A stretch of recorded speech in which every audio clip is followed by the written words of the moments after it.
Hey, what's up, y'all? It's Michael Vick, live on VicTube. Um, so yeah, I make college football videos and videos about whatever I want to talk about, just, opinions and such. Yeah, whenever there's not much football to talk about. Yeah, now that we're getting into the off season. And live streams every Friday at 7 p.m. Eastern. So please subscribe to my channel if you're not, and give this video a thumbs up. That really helps me out a lot, and I greatly appreciate it. So anyway, today I'm going to tell a little story about UGA's quarterback situation in 2020. So a tale of 5 quarterbacks. So a very interesting story of, comings and goings. So here we go. So we're going to start out February 2020. Okay. Jamie Newman enters the transfer portal. That's right. That's right. He decided to leave Wake Forest and transfer to Georgia as a graduate transfer. So he enrolls early at UGA, and then everyone expects him to be the starter. He threw for about 3,000 yards, ran for around 500. So a dual threat quarterback. He's supposed to be this superstar. First round draft pick. A lot of hype coming into 2020. And then, of course, spring practice, got shut down because of the coronavirus. All the, schools around the country, everyone closed down, started having online classes. Anyway, so then next, the summer of 2020, JT Daniels enrolls at UGA, a transfer from Southern Cal. After he was, he started at Southern Cal as a freshman in 2018. He wasn't very good. Only about 2,500 yards.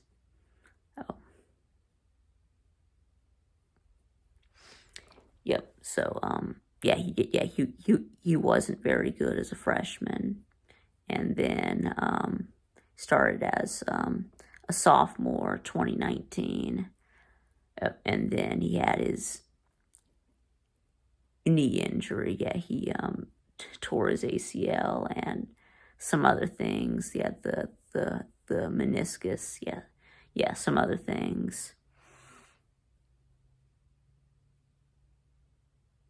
So he had to have surgery in the fall of 2019, and then he had to have a second surgery.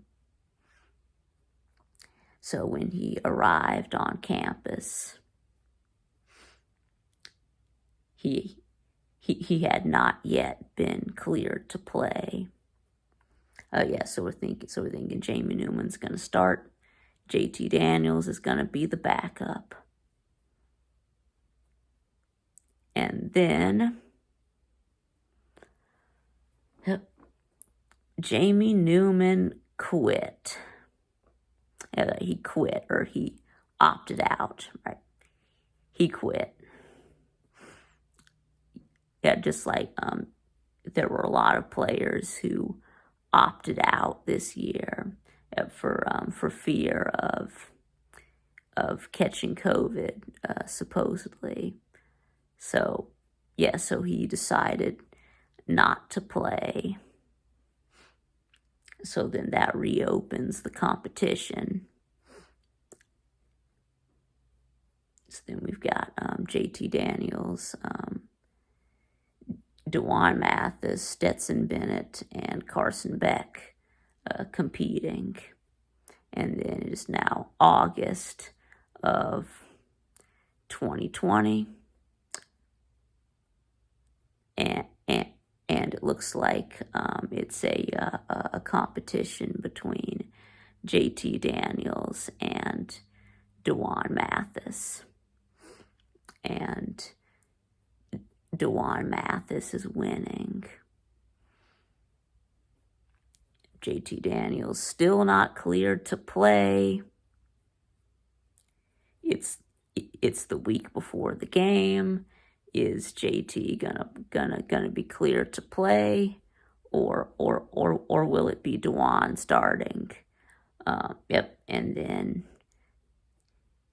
the first game rolls around. JT Daniels not cleared, so DeJuan Mathis gets the start against Arkansas. And then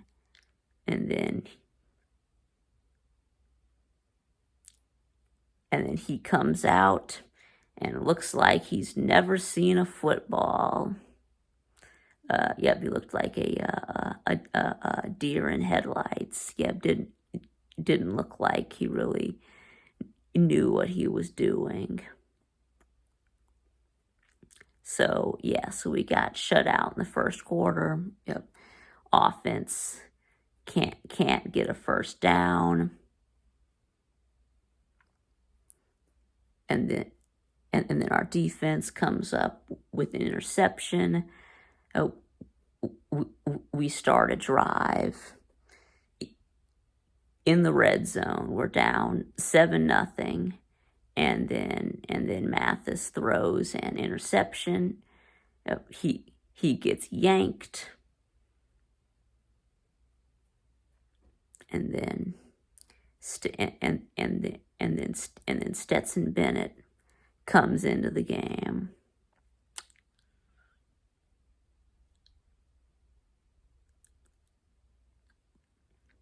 And then we come back. So then we do get a field goal before halftime. We go into halftime down 10-5. And then the offense under Stetson Bennett erupts in the second half. We win 37-10. We score 32 points in that second half. Stetson Bennett looked good. So then he got the start the next week against Auburn, and he played pretty good in that game too. He threw for 250 yards, and we blew out Auburn 27-6. And next on to Tennessee. So at this point, we're going. The fickle UGA fans. We go from Jamie Newman is to Jamie Newman. It is the man to, Duan Mathis. Yep, he's a beast. Yep, we get really excited about Duan Mathis. Oh, and then he comes out, has a bad game. We throw him under the bus. Now Stetson Bennett is the guy. So you see a pattern here. You get throughout the season. See, Jamie Newman was going to start. Nope, we don't need Jamie Newman. We don't need Jamie Newman anyway. Nope, Duan Mathis. We're really excited about Duan Mathis getting the start. We're ready for a dual threat quarterback. And then he's no good. And now Stetson Bennett is the man. And so again, another blowout win against Tennessee. Another great game. And then now we go to Alabama. We travel to Tuscaloosa. Yep, we're riding high. We think we're gonna win this game. And then and then we won the first half. Yeah, we were up 24-20 at halftime. And then we got shut out in the second half, and we end up losing 41-24. Stetson Bennett threw 3 interceptions in that game. He had several balls batted down at the line of scrimmage because he was too short. So now Stetson Bennett is no good. Yep, we throw him under the bus. Yep, and we start clamoring for JT Daniels. And then we think, start JT Daniels against Kentucky. Nope, we're gonna stick with Stetson. Yep. Kirby Smart says Stetson is our quarterback, and this has become unacceptable to Georgia fans. We want to give JT a shot. Either Stetson Bennett is the best quarterback on our team, or he's not. And either way, that's a big problem. It's unacceptable. Anyway, we struggle against Kentucky. Offensively, we win 14-3. Stetson struggles, but we were able to run the ball, so we didn't really need to throw to win, to beat Kentucky. But and now the Florida game comes around. Bennett is still the starter.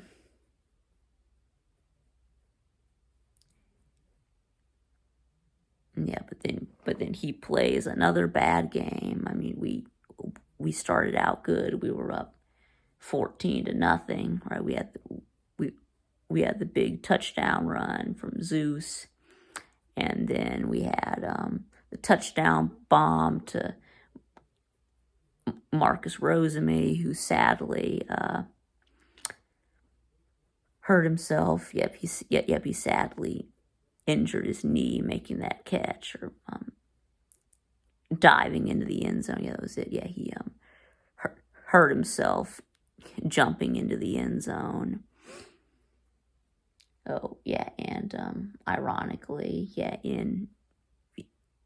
in Bennett's worst game.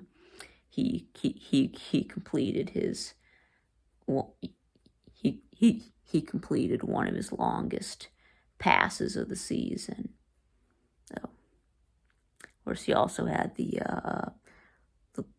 long bomb to James Cook against Alabama. So, but anyway, so then Bennett gets hurt. Yep, he has a separated shoulder. So then second half we put in Dwan Mathis. Yep, I was hoping for JT Daniels. Nope, we're back to Dwan. And he threw his first touchdown pass to Kearis Jackson. But yeah, our quarterback play was abysmal. We combined for, our two quarterbacks combined for less than 50% completion percentage, about 100 yards, and that was it. Yes, a time for a change. Yep, Kirby finally faces facts. Stetson and Dwan are no good. It's time to hand it over to Daniels. Yep, so then JT gets his first start against Mississippi State, and he throws for 400 yards. It was amazing. It was incredible. We hadn't seen anything like it since Aaron Murray back in 2013. So yeah, I mean, we had never seen anything like it under Kirby Smart. He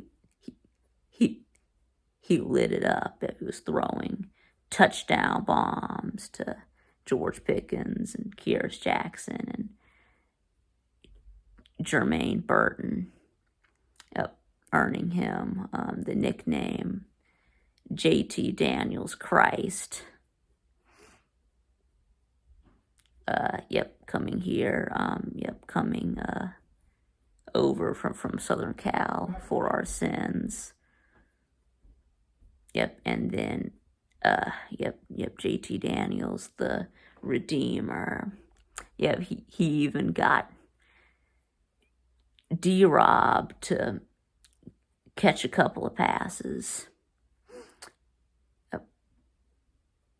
And then the rest is history. JT started the next 3 games.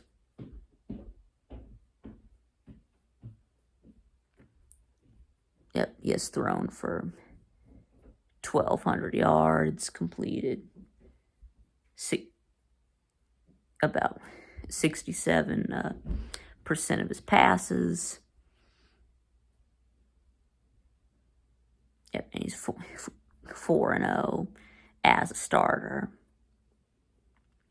Oh yes, we played against Mississippi State, and then South Carolina, Missouri, and then the Sugar Bowl against Cincinnati.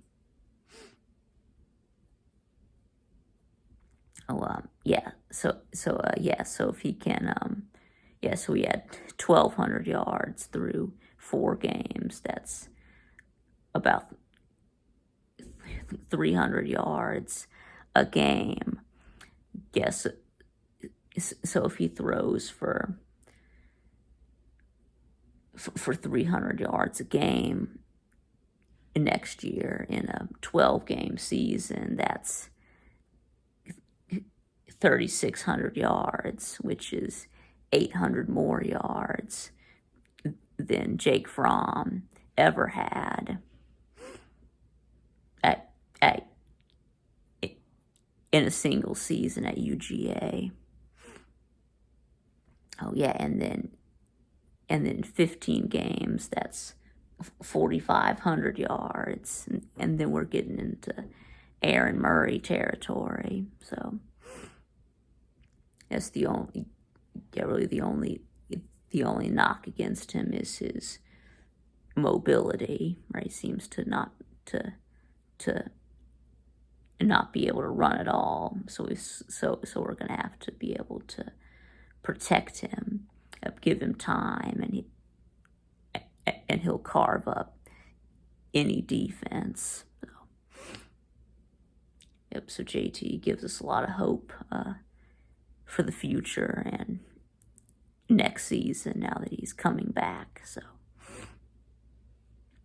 oh yeah, and then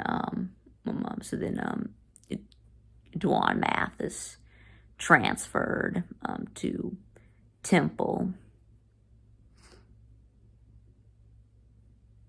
I think he quit. 2 weeks before the end of the season. Yeah, I think it was leading up to the South Carolina game that he entered the transfer portal, and then signed with Temple during the early signing period. So he's gone. And then Carson Beck. He was a true freshman this year. He only played in one game. Yep. Yeah, that was against Mizzou. He came in during mop-up duty. Had to hand the ball off. And then this year we've got Brock Vandergriff coming in. Yep, the true freshman. Yep, a local kid from right here in Athens. Yep, Prince Avenue Christian. So I think that JT will start next year.